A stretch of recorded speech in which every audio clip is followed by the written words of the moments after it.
Mheshimiwa Mwenyekiti, nakushukuru sana kwa kunipa fursa ya kuchangia hotuba hii muhimu ya Wizara ya Nchi, Ofisi ya Rais, Management ya Utumishi wa Umma na Utawala Bora.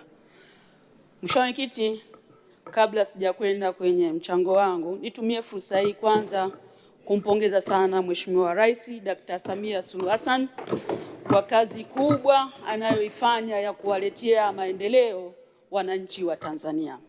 Lakini tumia fursa hii kumpongeza sana Mheshimiwa Rais kwa namna ambavyo anaiongoza nchi yetu, hasa kwa mujibu wa katiba, sheria na kanuni ambazo zimepitishwa ndani ya bunge letu tukufu.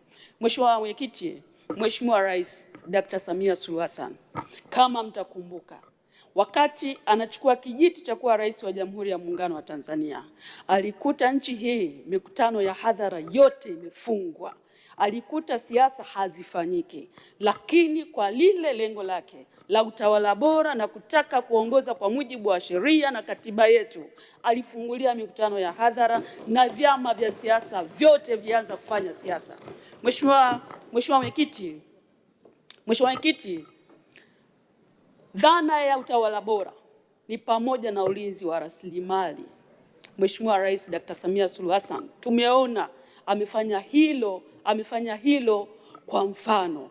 Hivi tumeshuhudia, amemaliza kuzungumza kaka yangu pale Swale, makamu mwenyekiti wa Kamati ya Katiba na Sheria, namna ambavyo serikali ya Dr. Samia Suluhu Hassan imeburuza watu mahakamani, wale ambao walikuwa wanajaribu kuteteresha rasilimali za nchi hii. Serikali imechukua hatua na tumeshuhudia kwa macho yetu. Lakini Mheshimiwa Bunge, nitawakumbusha tu swala la utendaji wa tume ya PCCB imefanyika hata ndani ya chama chetu.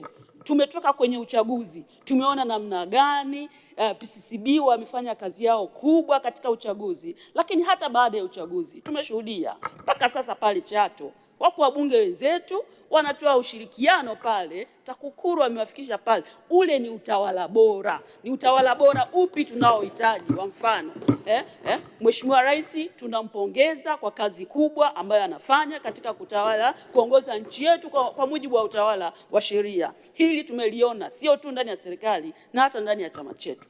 Mheshimiwa Mwenyekiti, limezungumzwa swala hapa la utekaji na nimpongeze sana Mheshimiwa Waziri wa Mambo ya Ndani namna ambavyo ametoa mwongozo.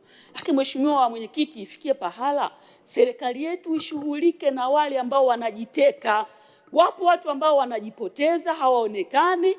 Wapo tumeshashuhudia watu wa aina tofauti tofauti wamepotea katika mazingira ya makanisa, ya misikiti, baadaye wameonekana. Kumbe walikuwa na ajenda zao za kifamilia. Mwisho wa siku mtu anaweza kuja na hoja nyepesi akadhani kwamba kuna utekaji ambao uko rasmi, wakati kumbe ni utekaji ambao hauko rasmi na kila mtu amefanya kwa mujibu wa uwezo wake wa kufikiria. Kwa hiyo ni vizuri serikali iwashughulikie wale wote ambao wanasambaza taarifa za uongo juu ya masuala hayo ya utekaji, ili kuilinda nchi yetu na kuilinda serikali yetu juu ya watu wenye nia mbaya ya kuichafua serikali yetu. Mheshimiwa Mwenyekiti, naomba sasa niende kwenye mchango wangu wa siku ya leo. Mheshimiwa Mwenyekiti,